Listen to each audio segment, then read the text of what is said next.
Welcome to Choice Classic Radio. Like us on Facebook, subscribe to us on YouTube, and help keep this show alive by donating at choiceclassicradio.com. For more of your favorite old-time radio shows, join us on our companion podcast, Choice Classic Radio, Mystery, Suspense, Dramas, and Horrors, where we bring to you the most mysterious tales that the golden age of radio had to offer. And now, with 326 episodes made, broadcasting from 1939 to 1950, we bring to you The New Adventures of Sherlock Holmes.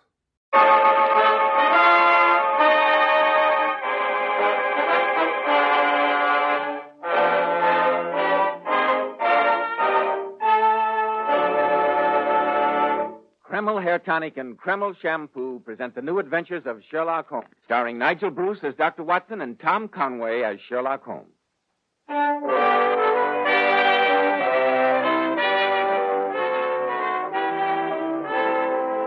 Well, once again, it's Monday night and time for our weekly visit with that excellent host and dean of storytellers, Dr. Watson. I'm sure he's waiting for us in his study, so let's join him, shall we? Good evening, Dr. Watson. Good evening, Mr. Bell. I see you have the old black tin dispatch box out again, Dr. Watson.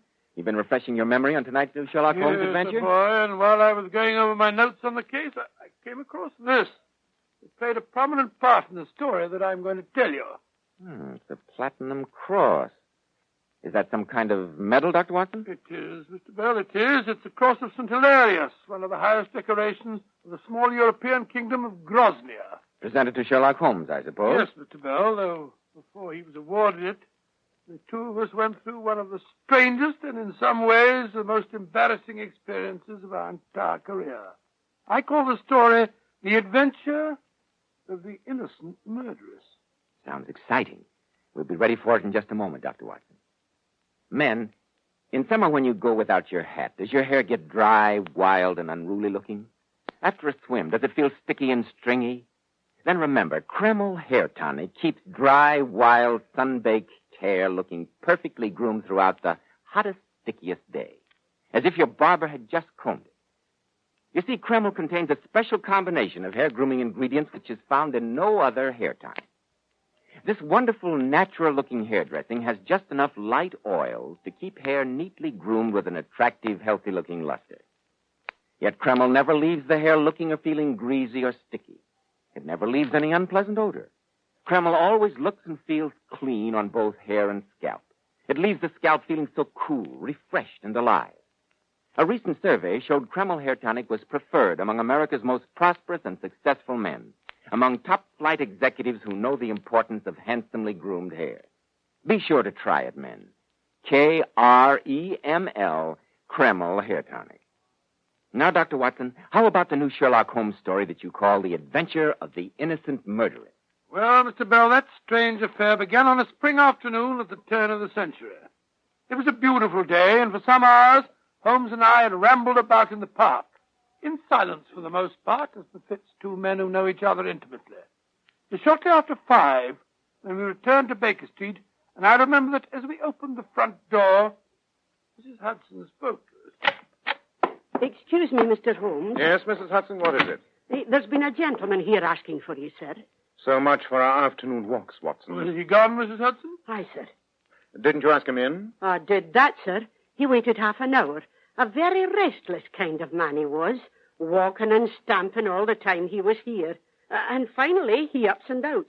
And all I could say wouldn't hold him back, Mr. Holmes. Well, you did your best, Mrs. Hudson. But did he leave his name? Oh, no, Doctor. But he was a foreigner. I swear I've never seen him here before. He'll be back, I'm sure. Thank you, Mrs. Hudson. Aye, sir. Were you expecting a client, Holmes? Had I done so, chap, I would not have spent the past few hours wandering about with you in Regent's Park. Oh, I wonder who he is. He left us one clue to his identity. I don't see any clue.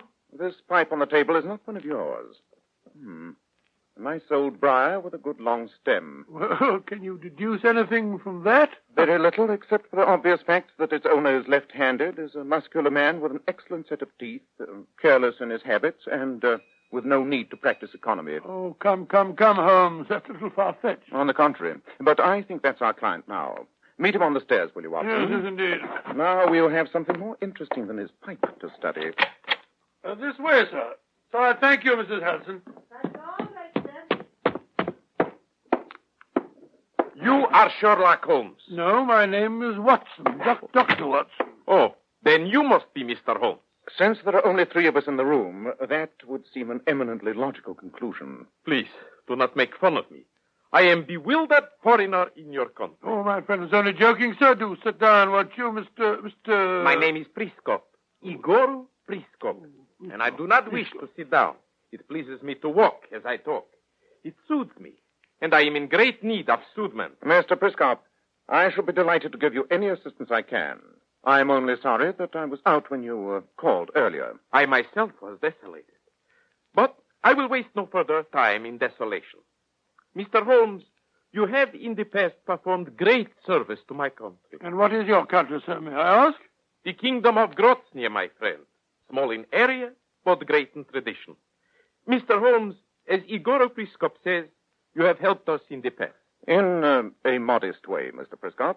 Though your government was generous enough to award me the Medal of St. Stephen. First class, a high honor. You were also presented with the Medal of St. Arcadu, second class, as well as that of St. Michael and the 7 subsidiary angels. Oh, yes, I got one of those. That one I regret to say is of slight importance. Oh, huh? But now, Mr. Holmes, I come to you as an emissary of Grozny and ask you for your greatest service. As I recall, Mr. Priskop, my greatest services to Grozny were under the regime of the People's Party. The party to which I belong. And if our newspapers are accurate, that is the party which is now out of favor. I do seem to remember reading something about that in the Times the other day. I am happy to see that you are both so well informed. Let me now explain this situation to you further, my friends. There is now an international committee of powers meeting at The Hague. They are trying to decide if the royalists rightfully control Grozny or if your party does. That is right, Mr. Holmes. In the meanwhile, the Groznian embassy here in London is dominated by the royalists. Unfortunate for you, I'm sure, but what do you expect my friend to do? He's hardly a politician, you know. I have come to London to make contact with our exiles here. The embassy must not know. No one must know that Igor Priskop is in London. Mr. Holmes, my very life is in danger. For the sake of my beloved Grozny, I want you to let me stay here in Baker Street, in secret.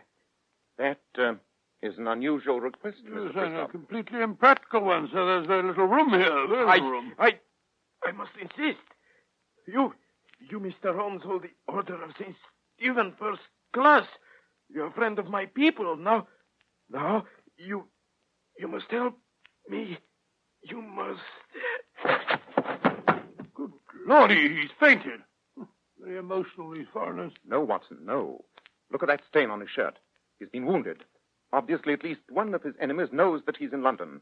That's why he came to us. Oh, it's only a flesh wound in the shoulder. I'll bandage it up. I have some smelling salts here. That'll bring him round. There we are. Hand me that glass, will you, Holmes? He's coming to of his own accord. Here you are, Mr. Priskop. Drink this. Oh, no. No medicine. I do not believe in them. Never mind about that. You try this. Thanks, no. Forgive my display of weakness. Why didn't you tell me that you'd already been attacked, Mr. Priskop? Oh, it is but a scratch. A clumsy attempt from the darkness as I returned here. I did not wish to alarm you over nothing. Nothing? Huh? Somebody attempts to murder you. You call it nothing. I repeat my request, Mr. Holmes. Will you let me stay here a while? Very well, Mr. Priskop. Since your life is in obvious danger, you may stay here in Baker Street. Da propaspo, Mr. Holmes. I thank you. And let the Tinaku Orchestra play for the embassy ball in Belgrave Square. Here in Baker Street is the true embassy of Grozny. Gracious me.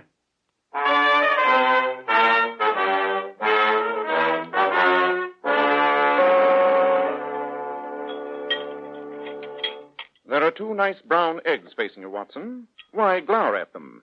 Why not get on with your breakfast? Oh, I've got no appetite, Holmes. The whole routine of my life has been turned topsy-turvy since you let that fellow Priskop stay here. It's a pity that this modest flutter of excitement should upset your lives to such an extent.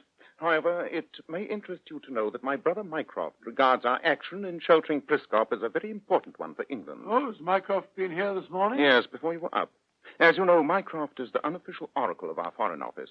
He feels that the Grosnian royalists are so closely allied to the court of Prussia as to constitute a menace to our country. Good gracious me. However, he also feels that the Committee of Powers at The Hague will rule in favor of the People's Party.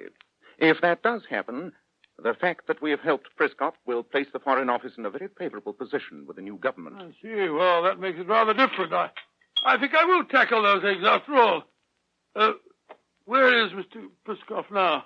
In the next room, conferring with a political friend of his by the name of Carlu Tarfush. Well, I must say they do have extraordinary names. Carlu Tarfush. Sounds like a double-barreled sneeze. Ah, Mr. Tarfush. Allow me to introduce my friend, Dr. Watson. Dr. Watson, how do you do? And how did you find your compatriot? Oh, in splendid spirits and in splendid hands, Mr. Holmes. On behalf of Grosnia, I thank you both for giving him sanctuary. Oh, nothing at all, sir. Nothing at all. Very happy to have been of any assistance. Right. Come in. I must be leaving, gentlemen. Good day to you. And again, my most sincere thanks. Oh, pardon. Got a parcel, gents. It's for a Mr. Prispop or something like that. Oh, here you are, young fellow. Well, I'll take it. No, I want to give it to Mr. Holmes. Lummy. Just wait until I tell me old mum I've talked to the great Sherlock Holmes. She won't half be proud. Here you are, Mr. Holmes. And here's a shilling for your trouble, my boy. Cool, Bob. Thank you, Governor. Better be careful, Holmes. That package is addressed to Priscop. It might be a time bomb, you know. It's sent from the Weintraub Importing Company. We'll see if Mr. Priscop ordered any delivery from there. Ah, there you are, Mr. Priscop. This package just came for you. Were you expecting it? Oh, yes. Apropos, Mr. Holmes. It is from the Weintraub Company. It must be my Vinku. You what? Vinku. Vinku, the wine of my country. Where would Groznia be without Vinku? The distilled essence and life of whortleberries. No English drink can compare with it. Perhaps you will join me in glass? I think not, thank you. It's a little early in the day. Well, I quite agree with you, Holmes. Then I shall retire to my room alone and sample this Groznian nectar. I shall see you later, gentlemen. How can he keep a clear head if he starts drinking at this time of the day? I doubt if the essence of whortleberries is too potent. At least to a Grosnian. Great Scott, there's someone else at the door. We have all the privacy of Paddington Station. Come in. Ah, so, Good morning, young lady. What can where is he? Tell me where he is. First, tell me who you are, please. Sam Lavry McKelso. Where is Priscop? Lead me to him. Mr. Priscop is under my protection. Before you see him, I insist on knowing your business, madam. You are hiding him. But I will find him if I have to search every closet in his house. This door leads to another room. Perhaps he's in there. Come back. Grab her, Watson. No, mistress. Priscop, you traitor! You will betray She's insane. She's insane. There. Justice is done. Do with me what you will. Quick, Watson. How's Priscop? He's dead, Holmes. Shot through the chest, another through the arm. The third shot broke the bottle of wine. Justice has been done.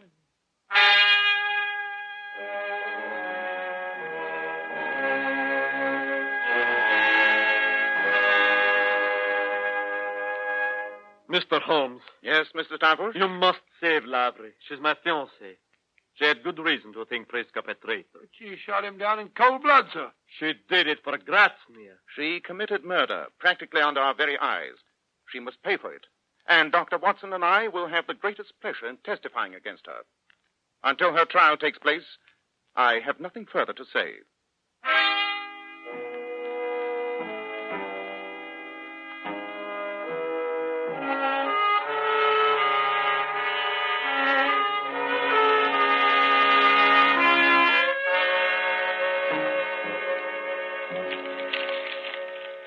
You seem particularly engrossed at the Times this morning, Holmes.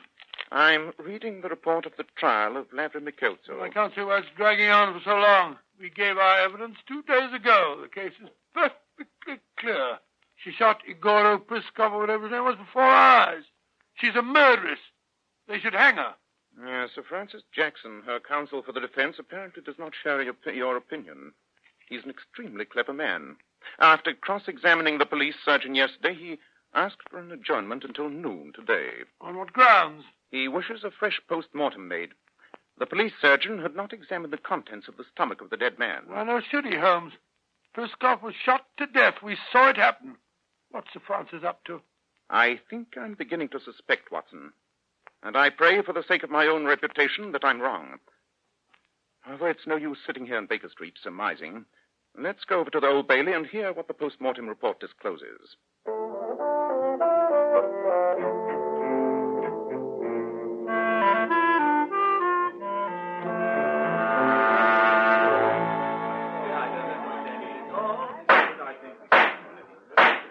Gentlemen of the jury, I will read to you the final paragraph of the Home Analyst's report. Sufficient cyanide was found in the stomach of the deceased to have killed 3 men. As you know, cyanide is an almost instantaneous poison. Between this report and the medical evidence you have already heard, there can be no doubt that the deceased, Igor Priscop, was already dead when the defendant fired the bullet into his body. I therefore instruct you to acquit the defendant. Good heavens, Holmes. You realize this whole case made us look ridiculous? I'm well aware of the fact. It's a stigma on our professional reputations, and a stigma that must be removed. Look out here. Here comes Carlo Tarfush, fiancé of the girl who's just been acquitted. Well, Mr. Tarfush, I imagine you're very happy. Oh, of course I am, Mr. Holmes. And I'm marrying Lavry today, as soon as the police release her. Indeed? Yes. And in the meanwhile, I have a commission for you.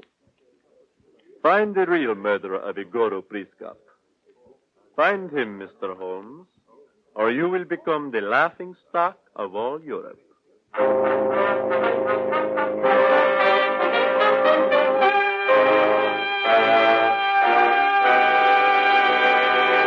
In just a moment, we'll find out if Sherlock Holmes does find the real murderer of Igor Priscop. Men, on hot, sticky summer days, your hair needs extra special care. And when you buy a hair tonic, why not buy one that does lots more than just keep hair looking handsome?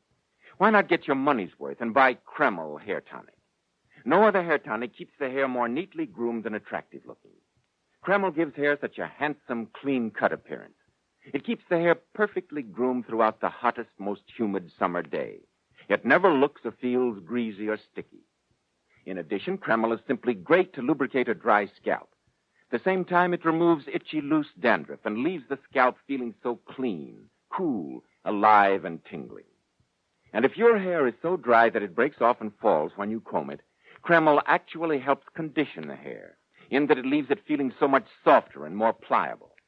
So buy a bottle of Kreml at any drug counter. Ask for an application at your barber shop. Use this highly specialized hair tonic daily for better groomed hair, a more hygienic scalp. Kreml, Kreml Hair Tonic, a nationwide favorite among America's most successful men. Well, Dr. Watson, it seems to me that you and the great Sherlock Holmes are in a bad spot. A man poisoned and then shot under your very eyes. Yes, Mr. Bell, but I can assure you that Holmes, as soon as he returned to Baker Street from the trial, plunged into a fine frenzy of activity. He was examining the top of the table under his microscope for traces of poison where the bottle of wine had been shattered. You've been hunched over that microscope for hours, Holmes. No results yet? Not as yet. Well, I was just reading the Evening Gazette. There's an interesting article on the Grosnian situation. Oh, what does it say? The committee in The Hague has ruled for the People's Party. And our friend Carlo Tarfush, the one who married the girl Lavry, is to be the new ambassador here in London. Indeed, how very interesting. It goes on to say here that they've established that the dead man, Igor Priscop, never was a traitor. The poor girl was deceived by false evidence. The villain who deceived her has fled to Germany. I was right. This stain, beyond question, is that of wine mixed with cyanide.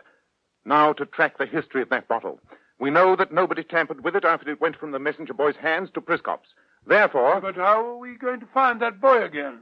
This is a job for my band of street urchins, the Baker Street Irregulars. Round them up, Watson. Tell them I'll give a golden sovereign to the boy that brings him to me first.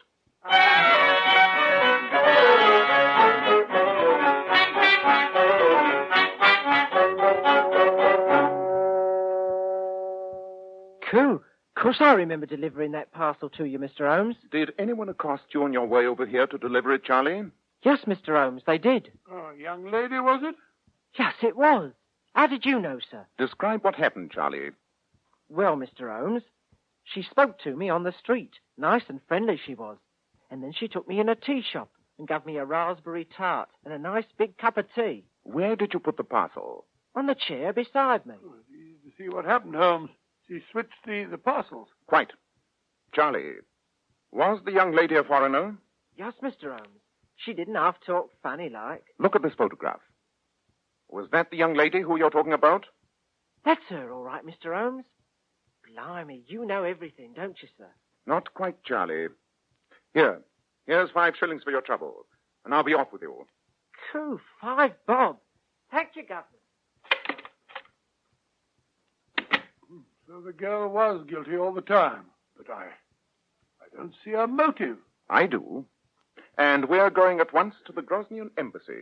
Remember, she's now the ambassador's lady. I intend to let her know that I do understand.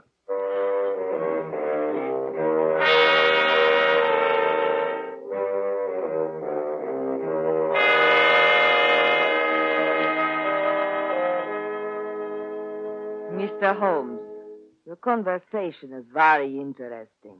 But surely I do not have to point to an intelligent man like yourself. But I've been tried and acquitted of murder. Under your delightful Anglo-Saxon law, double jeopardy, I cannot possibly be tried again. Oh, just the same, you're a murderess. Am I? You were no passionate patriot. You never believed in that forged evidence. You simply killed Igor Priskop because, with him out of the way, you knew that your future husband would become the ambassador. In my country, we have a proverb. Inshko navili greshko lumagen. What on earth does that mean? Ammunition is more persuasive than strategy. Mr. Holmes, you have no ammunition. There is nothing you can do to me. And so, I wish you both good night.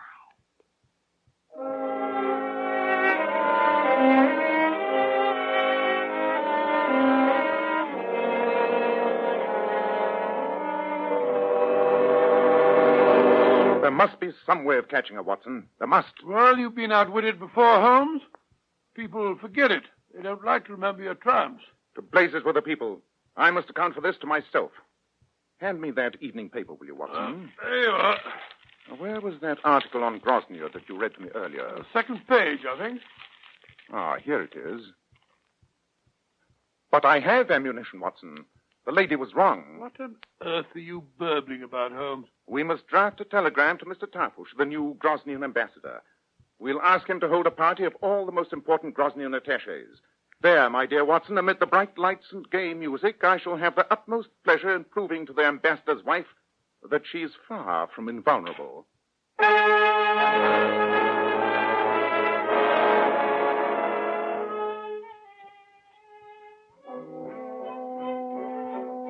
Mr. Holmes, Yes, Mr. Ambassador? the attaches are waiting in the library.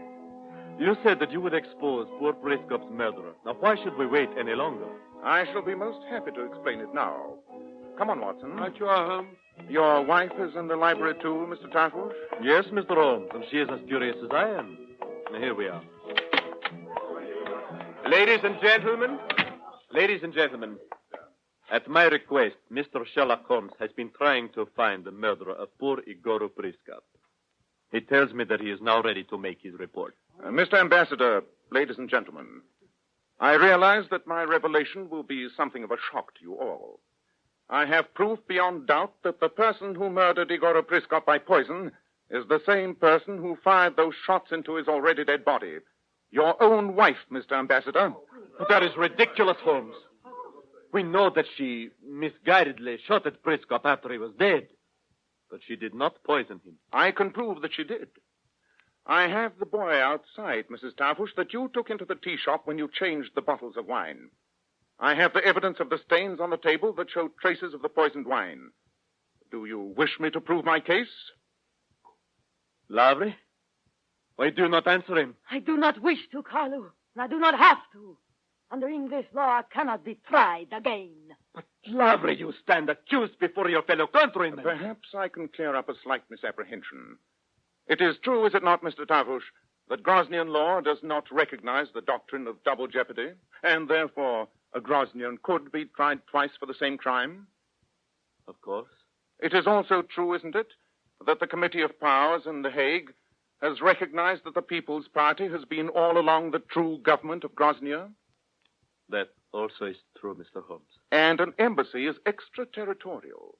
Acts committed there are punished by the laws of the nation whose embassy it is. You are correct, Mr. Holmes. This embassy here is Grosnian ground. So was 221B Baker Street when Mr. Priscop was murdered. Therefore, your wife committed her crime in Grosnia. She may still be arrested, tried, convicted, and executed by Grosnian law. Mr. Ambassador, I demand that your embassy guards arrest this murderess.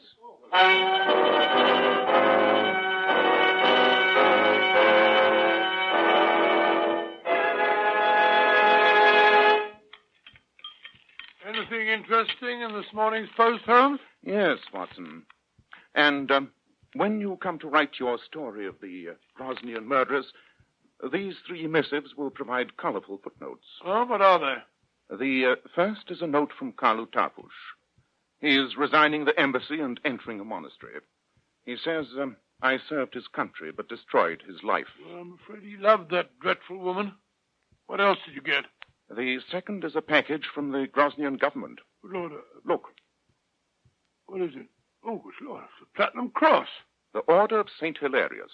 What's the funny-looking thing hanging from it? Looks like some strange animal. Half horse and half something else. That, my dear chap, is known as a hippogriff. A fabled beast with the head and claws of a griffin and the hoofs and tail of a horse. The Order of St. Hilarious is a high order, but St. Hilarious with hippogriff is higher still. I'm very flattered. What was your third communication? A letter from my brother Mycroft. He says, thanks to your work, Grosnia has signed a British oil concession. The Empire is grateful. That's very nice, Holmes. Yes, Watson, yes, very nice. But just grateful? I mean to say not even grateful with hippogriff?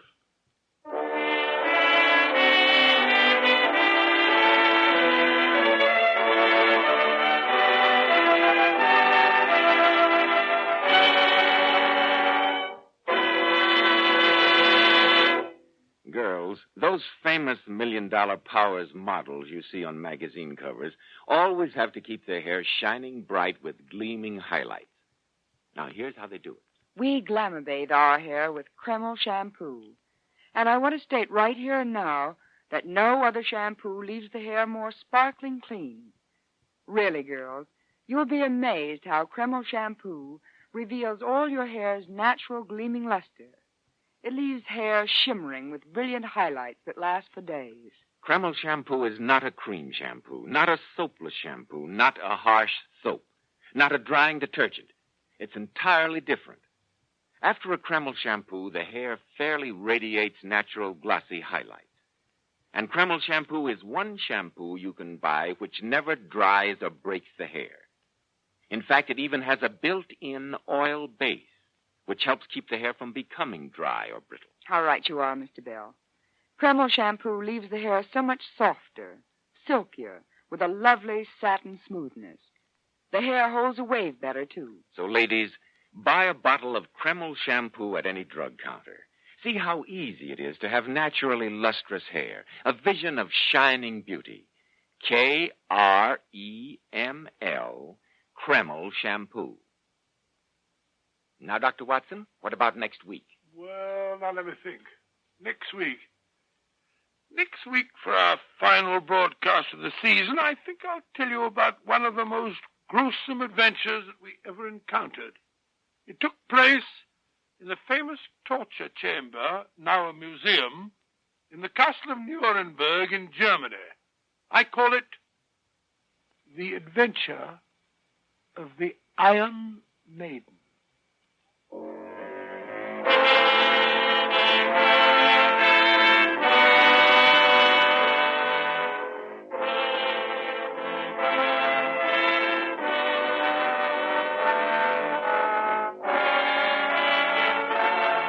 Tonight's new Sherlock Holmes adventure was suggested by an incident in Sir Arthur Conan Doyle's story, A Scandal in Bohemia. Nigel Bruce appeared by permission of Universal International Pictures. Tom Conway through the courtesy of Eagle Lion Pictures. The Sherlock Holmes series is produced by Tom McKnight, with original music composed and conducted by Alex Steiner. This is Joseph Bell, speaking for Kreml Hair Tonic and Kreml Shampoo, inviting you to be with us next week at this same time, when Dr. Watson will tell us about the adventure of the Iron Maiden.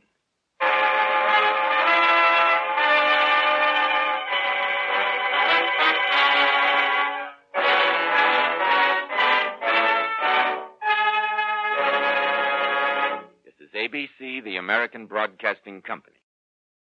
That concludes today's episode.